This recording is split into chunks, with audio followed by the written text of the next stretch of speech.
Okay, so figuring out what's for dinner, that can be a real struggle sometimes, Yeah. especially when you're trying to make everyone happy. Oh, yeah. But, today, um, we're going to be looking at something a little different. We're heading over to Bangkok, Thailand. Sounds fun. Yeah. We've got this recommendation from a foodie named Eddie from Jetsaya, and it's all about this incredible dining experience. Yeah. And what really stands out to me is Eddie's just pure excitement about this place. Yeah, they're not just saying, "Hey, this is a good restaurant." Like they're really over the moon about this place. Exactly. When a foodie gets this excited, it's got to be good. Right. Yeah. Eddie's talking about best beef. Okay. It's an all-you-can-eat barbecue place, and it's only $14. Wow. I know, right? Steak, Mm. seafood, classic Thai sides. That sounds pretty good. It's like a carnivore's dream come true. Yeah, and what's interesting is Eddie's not just focused on, the quantity. Right. They actually talk about the quality too. Yeah. Mentioning fresh meats and succulent seafood. They even call it a hidden gem in the recommendation. So it seems like it's trying to hit both, delicious and budget friendly at the same time. Yeah, exactly. Like it's not just, a cheap eat kind of thing. Right. So, all right, let's break down exactly what Eddie's telling us about this place. Yeah. So they found this best beef near On Nut Lotus. Okay. And get this, they list 7 kinds of steak. What? I know. Wow. Plus shrimp, scallops, oysters, fish, prawns. They even have lobster. Oh my gosh. It's crazy. That's just an insane amount of variety. Like how are you even supposed to try everything? I mean, are you doing like small plates or is there like a strategy? Right. Like I don't even know where you'd begin. Yeah, it's a delicious dilemma, but a dilemma nonetheless. Right. So we actually have a video clip that might give us a little glimpse of what this is all about. It's called Best Beef for Notebook.mp4. And it starts with the hosts talking about how this place is like the answer to dinner time debates. Ooh, that's clever, right? Yeah. Positioning it as a solution. Exactly. Yeah. I'm curious to see if it lives up to the hype. Yeah, me too. Let's take a look. All right. All right, so we're back. And, as amazing as Best Beef sounds, I have to admit there's a part of me that's like, is this too good to be true? I mean, yeah, it's easy to get caught up in all the excitement. Right. But sometimes things sound way better in theory than they do in reality. Yeah, exactly. And Eddie's talking about both quantity and equality. Yeah. At Best Beef, but can those two things even coexist, especially at that price? I mean, $14 for all-you-can-eat steak and seafood, like, how? Right. It does make you wonder. I mean, usually when you see all you can eat, there's a compromise somewhere, right? Yeah. Like either the quality's not that great or there's not that much to choose from. But what if Best Beef has found a way to break the mold? Okay. All right. I'm intrigued. How do we start figuring that out? Well, let's go back to the video. I mean, it was super visually appealing, right? Yeah. But there were some clues there that kind of hinted at a focus on quality. Like, remember the host kept mentioning the culinary skills of the chefs and the fresh ingredients? Oh, that's right. Yeah. And the way the food was presented, even just in those quick shots, like it looked really good. It wasn't just like piles of meat on a buffet table. Right, exactly. And I mean, we don't have any specific details about their sourcing. Right. But, that emphasis on fresh ingredients and skilled chefs, it suggests they're not cutting corners just because it's all you can eat, Okay, yeah, that makes sense. Yeah. But even if the ingredients are good, wouldn't it be hard to keep the cooking consistent with that much food? Yeah, that's a valid point. And honestly, it's something we can't really know for sure without trying it ourselves. Right. But I think it's worth thinking about the setup. Like that grilling setup could actually help them maintain the quality. How so? Well, think about it. The individual grills, it makes it a much more personal cooking experience, right?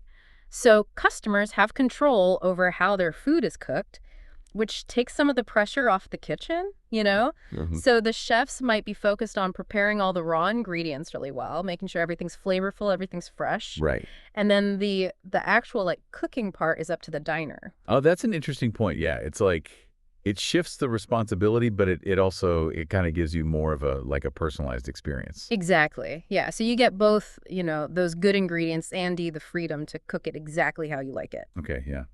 So speaking of personalized, the video showed, it showed groups of people, but also people dining alone. Yeah. What do you think that says about the atmosphere? Well, I mean, it seems pretty welcoming, right? Like it's not just for big parties. It's also a place where you could feel comfortable going solo. I mean, I know I've been there, you just want like a big plate of steak and seafood. Yeah. But it feels weird going to a fancy steakhouse by yourself. Right, exactly. And I think those individual grills, they almost act as like a focal point. Right. Like even if you are dining alone, Yeah. you're kind of engaged in this active process. Yeah. So it doesn't feel as awkward. Yeah. No, that makes sense. And think about it in a group setting too. I mean, it's almost like you're all kind of cooking together. It's collaborative. Someone can be in charge of the steak. Someone can be in charge of the seafood. Right, exactly. It's like a team effort. Yeah, it's like culinary team building. I love it. And if you're on your own, you get that sense of control. You set the pace. You choose how you want it cooked. It's like you're curating your own meal. Right, right.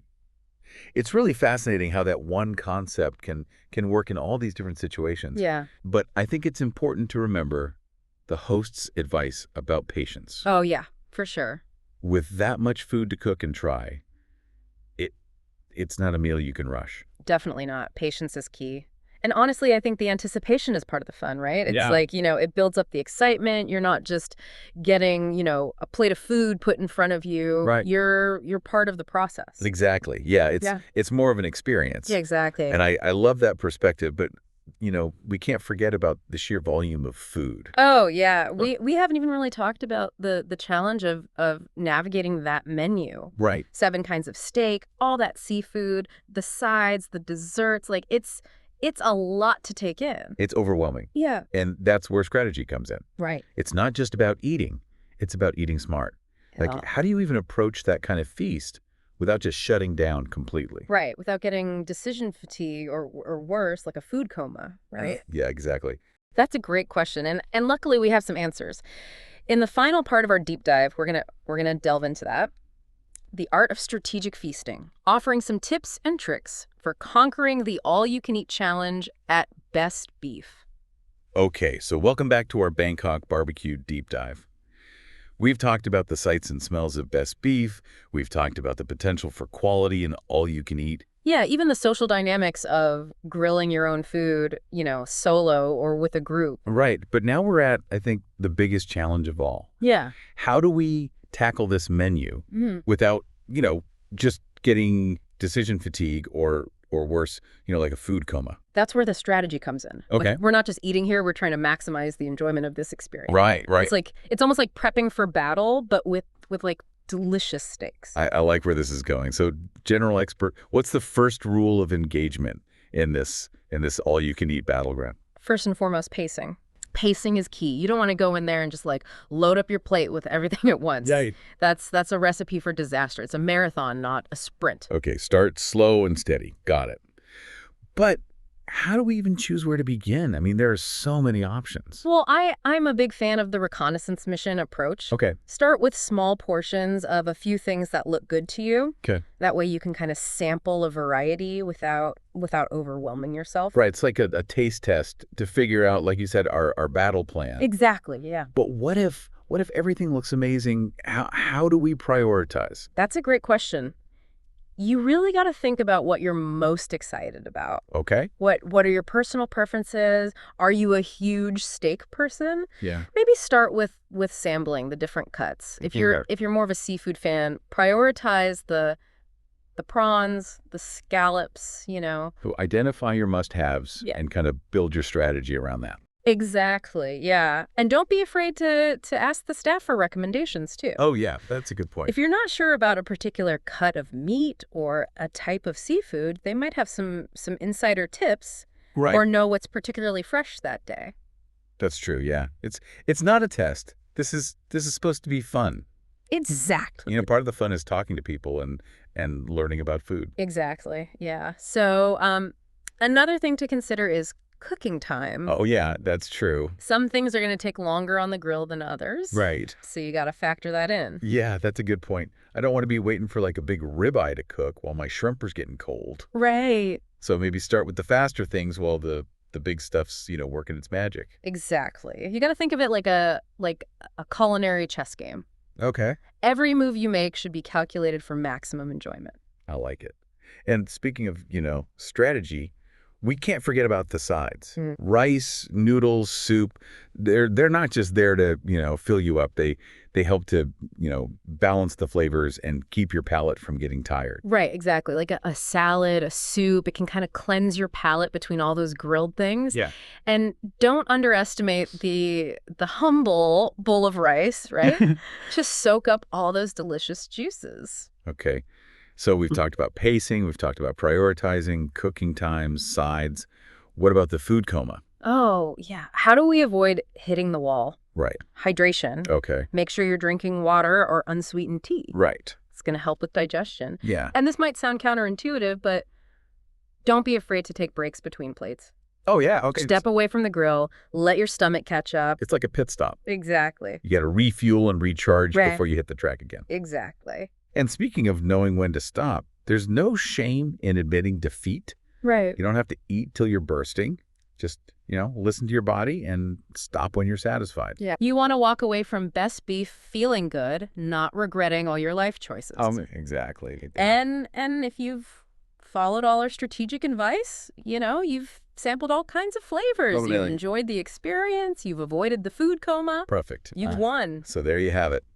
Our best beef deep dive has not only given us a potential new favorite spot in Bangkok, Yeah. but we've also learned how to handle any all-you-can-eat challenge. Exactly. Now you're armed with the knowledge to take on the world. Right. But remember, the real magic is in the experience. Yeah. So next time you find yourself with a mountain of delicious possibilities in front of you, remember everything we've talked about today. Pace yourself. Prioritize, strategize, and above all, Savor every bite. until next time, happy feasting.